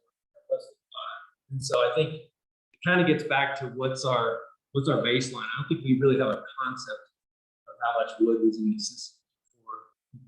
So I think that kind of jumped out at us. We couldn't really, just compare this with the reference conditions. Go to the next slide. And then next, so I'm going to talk a little bit about incision. So incision is basically, think of it as the depth between the floodplain terrace and then the bottom of the channel. And so that's kind of what we're defining as incision. And then the proxy we're using for sort of floodplain disconnection is the number of side channels. And so this graphic here from Schindler and Schmitz talks about, this is kind of what we think the Priest and other rivers really worldwide look like. You have this shallow, maybe main channel with a lot of connection with the side channels, and a bunch of groundwater flow, exchange of nutrients and all kinds of good stuff. And what happens when you incise that, it functions as more of a drain than anything else. So it's just a much more hydraulically efficient system. So that water is basically just run through the system. It's not going to get clean here. You don't get retention of sediment, exchange of nutrients, all that good stuff. It's a much more simplified system. And, not only logging costs, you have levees. I mean, over by the Kalispell Reservation, one of the first things that came in the early 1900s is the railroad. So it basically levied the whole Pond Ray Valley. And so that probably caused some pretty significant impacts to the main stem Pond Ray before we even put the dams in. So hopefully that makes sense. Slide. And so, this is the same, I think it's a similar picture where John showed from the University of Idaho Library, but the extensive log drive, I think that might be one reason why the Priest is so incised. It's very incised compared to these other full quartiles. Explanations for that, but that was something that kind of jumped out with this project. Next slide. And then the percent of side channels. So this is kind of a proxy for how connected that floodplain is. So the Priest is very deficient side channels relative to these other quartiles. So it's more similar to these former streams. Winding down here, so this is cool. John showed some of these GLO maps. So I've been starting to look at these for the main stem Priest. So this particular one came from 1913. I think the rest of the Priest was probably 1893, 1896, something around there. That's kind of the time frame we're looking at. And so another way to kind of look at complexity for kicks, I just looked at how sinuous is the current channel. That's where that blue line is, versus what the surveyor surveyed in back in 1913. And you can see this is East River right here, this is the West Branch. You can see these pretty significant, these have been cut off since 1913, but yes, some pretty significant sort of meandering here since probably been cut off. So a lot of this geomorphology stuff, I found it's more kind of multiple lines of evidence. It's kind of almost like a medical analogy. You look for different clues and figure out what's going on. It's not really a smoking gun, but yeah, I think that's what's kind of interesting. Channels definitely, there aren't as many junctions and connections to side channels, and it's also a little less sinuous than the old one. So it gets part of the picture, right? Ground truthing it to what John showed us, when these big logging events came in, you can kind of maybe tease out exactly what happened when, where. Next slide, I think this is the last thing. This is pretty fancy with a lot of colors and stuff, but this is maybe a more modern approach to looking at complexity. And so we have, this data is from bathymetry that we obtained. We actually contracted with a company out of Montana a few years ago to do bathymetry for the entire lower Priest River. So we can make that publicly available. We don't have it now, it's on our server right now, but where we have true depths of, all the pools and basically the main stem. And so one of the things that kind of stands out with this is you can start seeing where these old, well, not only the side channels, but where these older sort of terraces are. I mean, these upper terraces, if you look back, these pink here is Idaho Department of Geology has actually digitized all their geology maps, which is pretty handy. So you can actually layer in, here we layered in the alluvial deposits. These are sediments that are up to about 11,000 years old or so. So those are sediments that have been reworked by that river channel over time for the last 10+ thousand years. And so that kind of gives us an idea. This channel used to move around laterally a lot more than now. And so I think maybe a better proxy for complexity is looking at, maybe how much flood storage has been lost. We can do that with GIS now. I mean, you can actually look at what that new surface is versus the old surface and calculate how much water's been lost, how much flood storage has been lost. We're kind of working on that analysis right now. But that's probably a better proxy. It's just how much wetted area was available back in the past. And we can do that with LiDAR. LiDAR is really a game changer for a lot of stuff we're doing.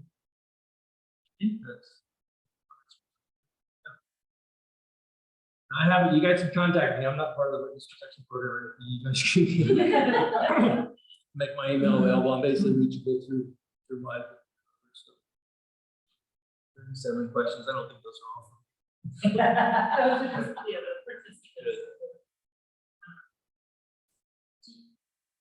participants. Do you see a similar entrenchment like for the entire? Yeah, I think so. I got to go metric here. I think the range in values were from about 2.4 meters up to about 4.5. And I think the highest incision was in those areas like Lost Landing. I think downstream of Maccabee, where we have maybe a little bit more ag, but I'd have to go back in there. But I think it's, and we see it mostly in these, I think I mentioned unconfined reaches, and the unconfined is just another way of saying where the valley is at least 4 times as wide as the channel. And so that's, the Priest has, I think, about 60% of the mainstem length are these unconfined channels. And so it's probably more pronounced where you have the unconfined.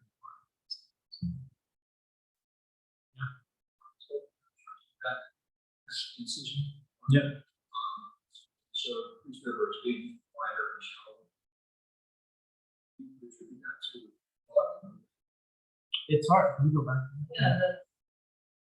I think it's the plot. It's the violin plot right now.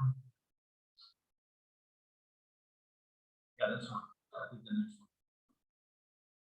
Yeah. So this incision is just vertical down cutting. It's really hard when you do this stuff to figure out what land use activity might be. You can't really go back and say, well, it was all logging. I think it's a combination of things. I think physically confining the channel, you might have development that encroaches on the channel. I think there's just a number of different things. And I've read through, a bunch of papers on sort of how you do, sort of historical and figure out where to attribute, not blame, but just, the major driving force of the impact. And it's really, really tough to do. I think if we just kind of lump these impacts in one general category of impacts, it's probably good we can get. But Brandon's done some geomorph stuff. Other folks would be interested in what you think.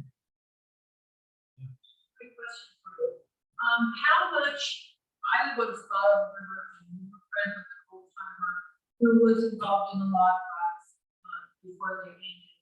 He claimed where we live was dynamite severely to make the channel deeper and to also, because it was a really wide, wet land. And so by dynamiting the river to make it got rid of the dog. So that the blocks didn't have to move around corners, straightened the channel, deepened the channel and cut the river off on both sides from the wetlands. So how much dynamite is done? Yeah, that'd be good. That'd definitely be a John question or someone with more knowledge. There's reference to Nancy Ray, who's the actual professional historian of the field for Watershed for Sawmill. And she refers to Hunger approving Water Creek River $26,000 improvements to the river, which is, I think, somewhere around $500,000. So that's big money. But she had flat out, she flat out states they did that in the state. Equivalent there at the time. They toured, I don't know that they implemented that, I'm not surprised. Nobody ever talks about dynamite. Well, and so I haven't seen, anyway, you can really say it was done in this square, but there's. Well, this old guy said, Anywhere there. this old fellow at Hampshire, who's a, but he said it was done right over. And you can see where the channel used to run. Yeah. You can see where the river is now. Well, and so physics would dictate that it would downcut, right? If you're shortening the path from A to B, it's not able to meander around. It's the natural inclination is downcut, steepen, same amount of water over a shorter distance.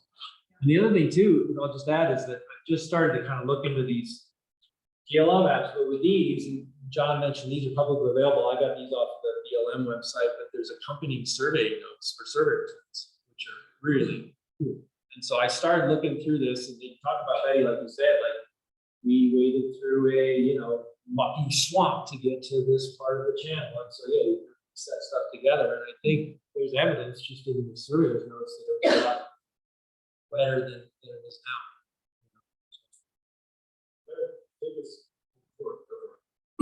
I've done some research about the dynamiting and talked to historians and some old timers. Also, not definitive, have heard dynamite was used regularly to loosen bad log jams. And so if that was an area of the river where log jams were prevalent, that probably got blasted multiple times. So I haven't been able to definitively say they use dynamite on the channel, but I will look at though, that dynamite they used, part of the west. It was just, it was half street. And it was just, they didn't catch the overtime spot. You wanted to minimize. Just enough to take it to the kilo. They just want to kind of tough it. And then it actually went in close country.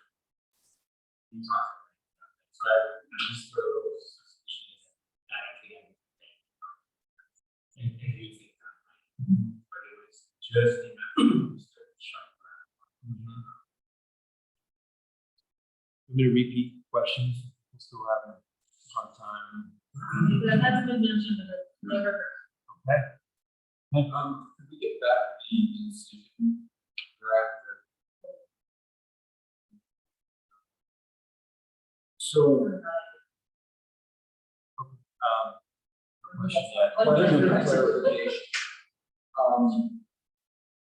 Incision height is basically references the height of the bank. It doesn't necessarily doesn't suggest the street is shallow.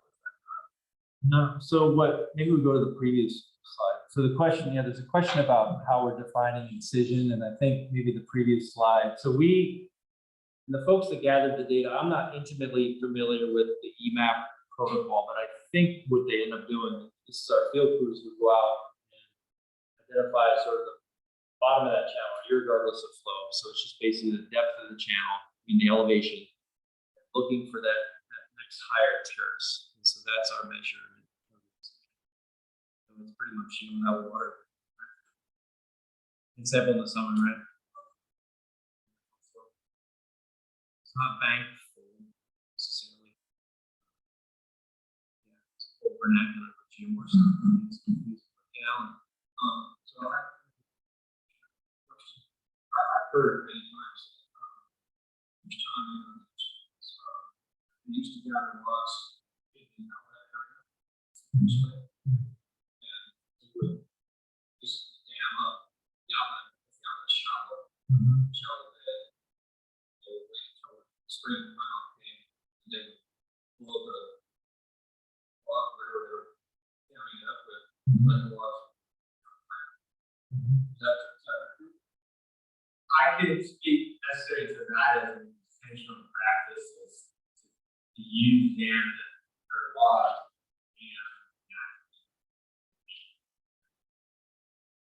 I think that ought to happen every time they only think about it now. You are wasting time. Or why are they going down and eating this thing?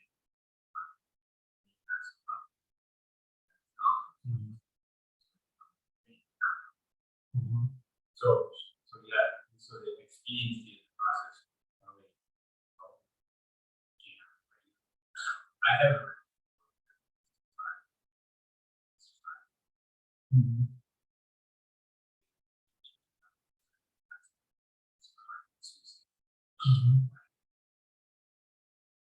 We have an example of that on the right back in the city, where above that city, there was some slash dam.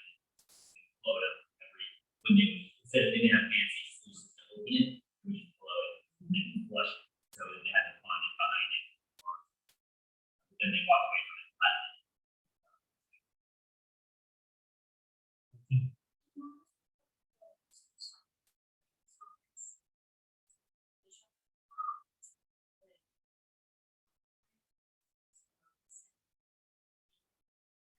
Yeah, sure. So Francine's asking for sort of just explaining how that cycle of incision may have happened through land clearance and logging that we were talking about. Francine. Yeah. So the way we described in this the paper that we put out in 21 is there was this is kind of generic, but we got a two peer reviews, so obviously it's not gospel, but it was our conceptual model for how it was working in Greece is you have sort of land clearing, you have this excess sediment coming into the system, and then basically you have this the flows would come in and they basically go up. I mean, the channel would sort of become already sort of its size, and you would have these sediment deposits which are kind of natural dikes, if you can imagine that. And so from that point on, each successive flood event, it just wouldn't be able to overtop that floodplain. So that's kind of how we explained it in the papers. You had these this sort of cascading incision.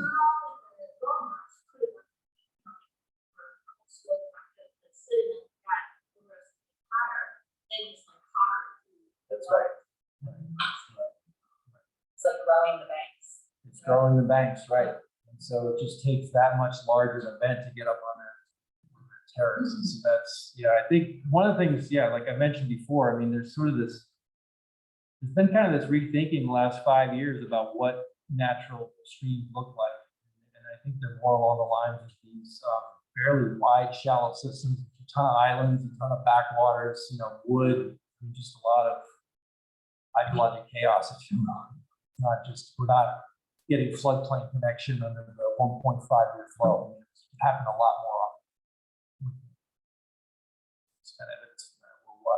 Well, On that one, this was using the expert, showed your main river, and there's two large oscillations that a lot. I'm just curious, right there. Looking back at the old aerial photos that workers had or whatever else, any indication that something like that happened in the last 50 or 75 years? It just indicates that that's pretty significant.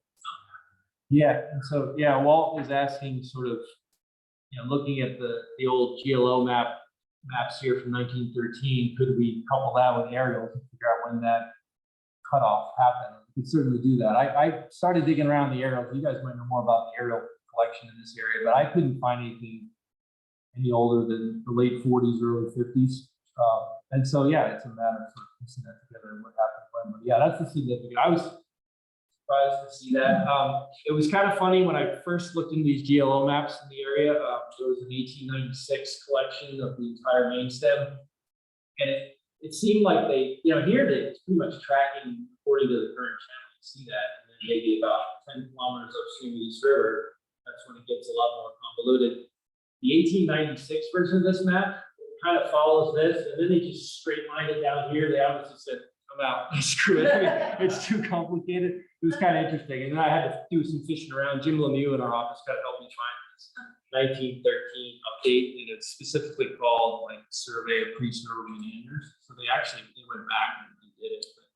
But yeah, the 1896 version is kind of funny. It's like, it was just a straight line. That's, I didn't do well in physics in school, but that kind of defines.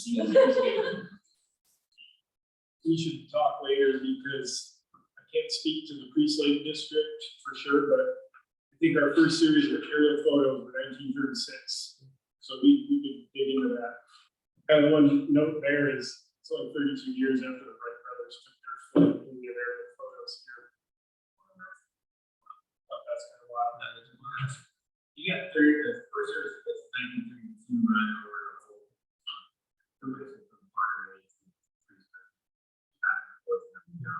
that's the first they reports pretty fire in 1926. That's the very first region one over 1926.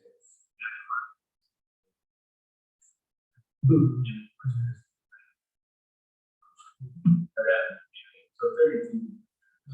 And then that's 30 hours. That's great. Yeah, I mean, the idea is to get a paper out of this. Anyone that's willing to be a co-author on this, I think it's worth delving into the history. I mean, we're just this is pretty half-baked, what I showed you. I mean, we're just starting to look at what the historical situation was in Priest. I think we got some pretty good evidence about how sort of land use impacts affect channels, but I think digging into the actual, landform or the, geomorphic reconstruction of the Priest, I think would be really cool. I think the pieces are kind of coming together. So. Yeah, huge fire. I had no idea. I didn't realize on the next photo, which was all fires after 1950. It's hard to, I think you go to the but yeah, no, if I always short that,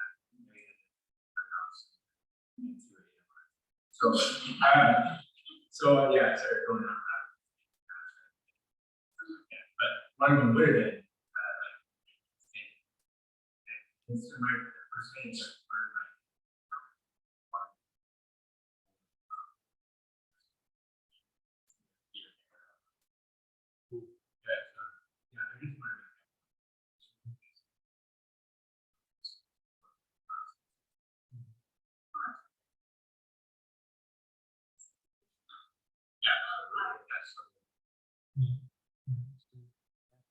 So, like urban West Conference, egress, I mean, restoration type work, analogical work and stuff. How do we weigh that with, like, all that stuff, framework, channel, backloggers, or help do better? So, it's better for the system, but not so much. Yeah. So yeah, good question, Kyle, right? Yeah, Kyle's kind of making the point that, we're doing all this, we really want to go after complexity, and George is still here. You mentioned the 4 C's or 5 C's, right? I mean, complex is one of them. And we, there's this sort of competing, we make all this really good complex habitat, but brook trout is probably our public enemy #1 for basic fish around here. And so, the tribe, Mike, help me on this. I mean, our attitude is we want to spend good energy on recreating complex habitat, restore watershed processes.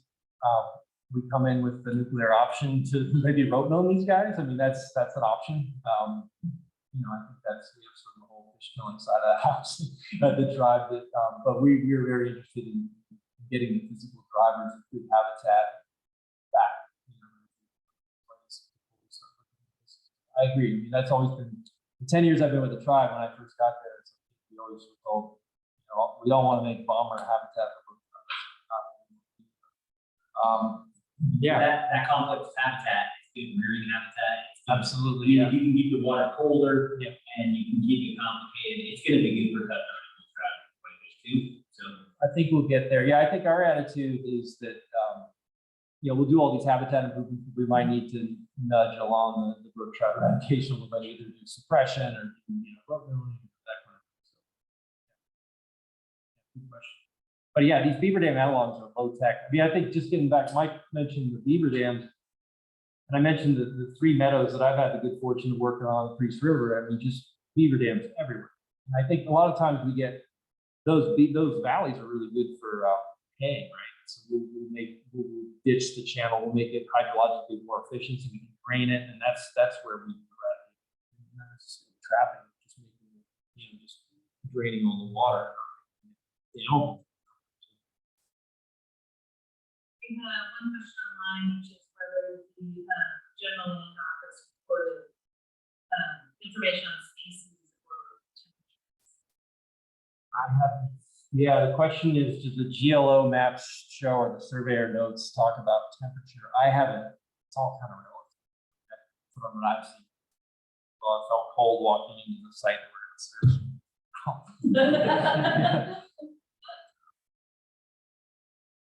I don't know if you found, John, if you dealt with those GLO The only maps. thing I've seen besides their surveyor is observation power. Would be, they would have a report about the general agriculture.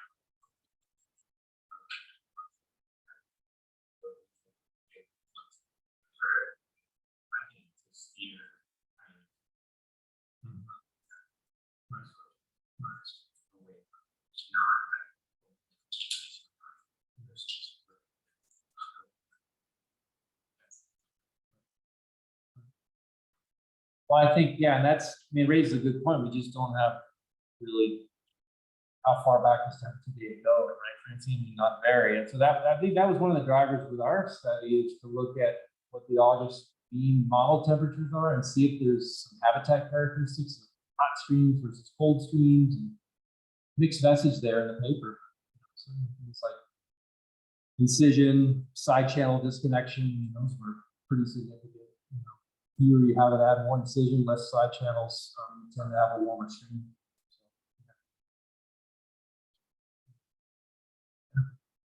Oh.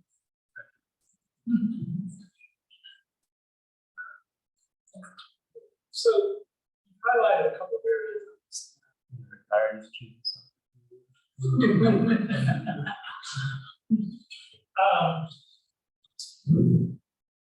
Our loss of complexity, in this case, sinuosity, stream channel. Can you speculate during log drives is when these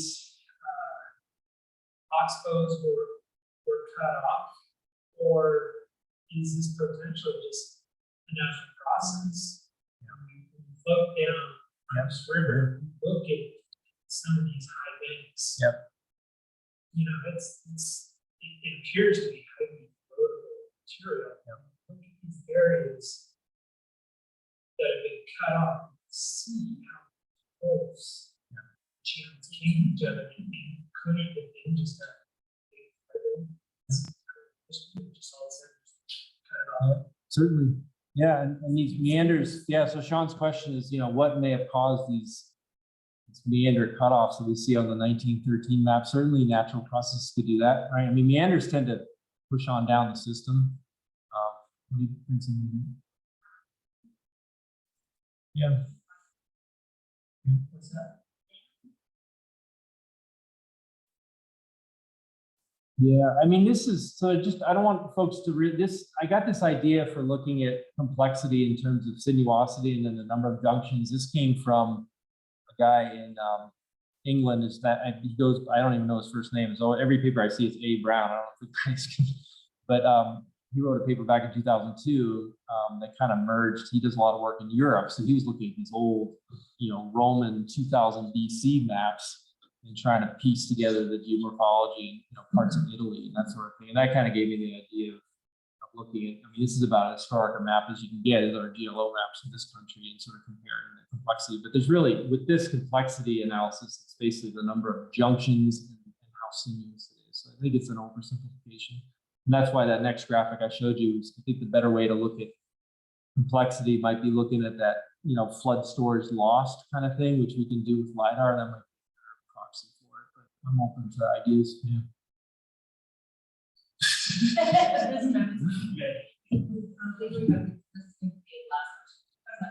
we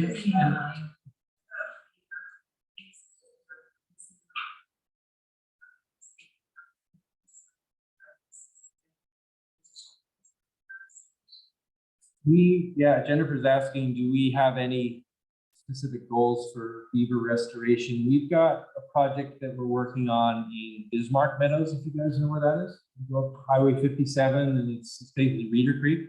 Yeah, Liz is involved, everyone's involved in that here. A lot of folks that are in this room are involved in that. We got kind of involved in the tail end. But that involves building a bunch of these beaver dam analogs. Straight in Reeder Creek, and the idea is to strategically place those where we're going to have a bunch of backwater flooding and all those things that natural dams can do. So that's one that we're working on. We kind of did that we didn't really do analogs up Hughes Meadow, but the same concept. We put an earthen dam up and kind of cut off, basically the Air Force came in and drained attempted to drain Hughes Fork, and we actually had beavers come in there naturally. Slowed the flows down, and we knew they were up. I mean, they were kind of waiting to watch what we were doing up in Jackson Creek, and they came to set up shop right away. Like 20 minutes. Like 20 minutes later, yeah. As soon as the machines cooled off, yeah.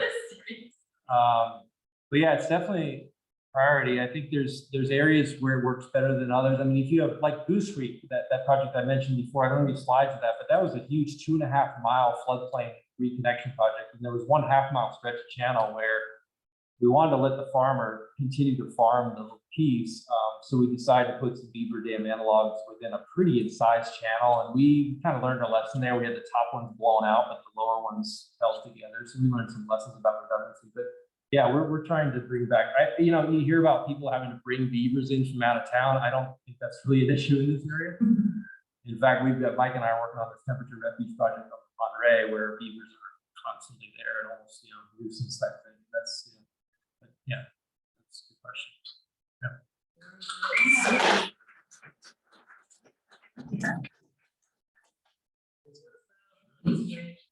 Yeah, thank you. I think all of the speakers, this is awesome, and I feel like now I want to know more and keep going.